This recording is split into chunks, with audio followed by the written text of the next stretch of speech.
Hi again.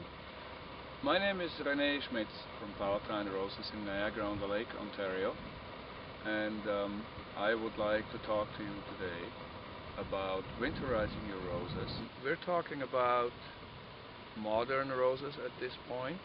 Modern roses meaning recurrently blooming hybrid tea, floribunda or shrub roses. Preparing your garden roses for the coming winter would take place in the fall when the leaves are falling off the trees. The fact of the matter is that during really cold temperatures the rose wood will dry out, and since we have frozen ground and sometimes very deeply frozen ground, this connection between the upper part of the plant and the root is broken through this frost, and that's the point where a rose may die.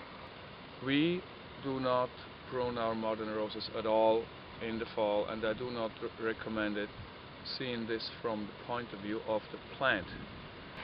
There is only two legitimate reasons why you would prune back.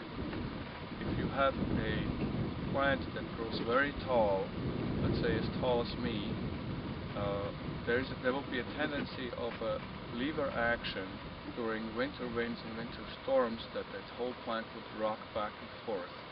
And therefore, by reducing physical height of that plant about 1/3, you would achieve to take that wind action away. The second reason would be if the plant would whip in your face every time you walk through in the winter, and then it could be tied back as opposed to be pruned back.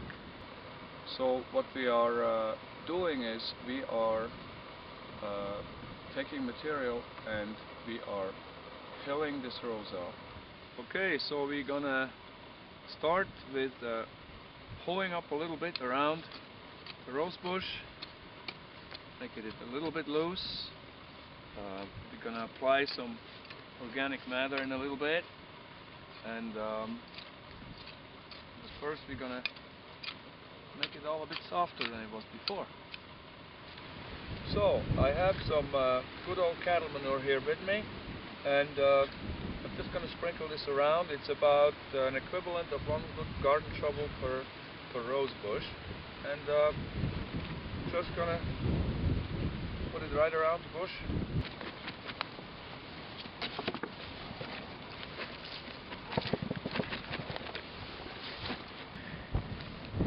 Alright, now we have applied our manure, so all we're going to do now is we're going to hoe it in a bit, mix it with the soil ever so slightly. It doesn't have to be deep at all. So at this point we're really getting into the actual protection part, which is forming a cone over top of the base of the plant.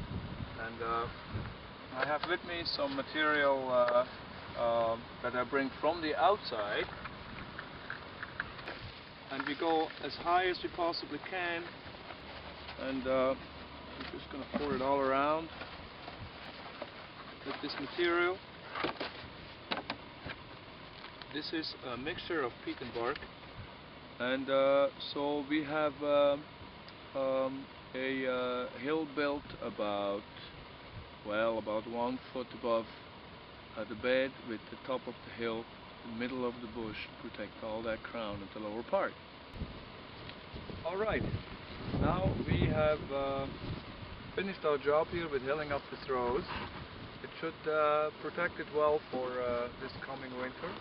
If you live in a even colder climate than we are here, people have used the bucket method before very successfully by knocking the bottom of a 20-liter bucket and actually putting it right over the rose, over the whole plant, and then just filling that bucket up with some sort of a medium like I used here as an example, or with shredded leaves or other material that mice don't like. Only plastic should never be used because it can't breathe. I have seen in the prairie provinces that people would put actual carpeting over the roses or protect them with even plywood cases completely. However, for our climate here in zone 5 to 7, I would say, this method has worked by experience for many years. So with this I think we're good for the winter, these roses for sure, and we will see you next time. Thank you for watching.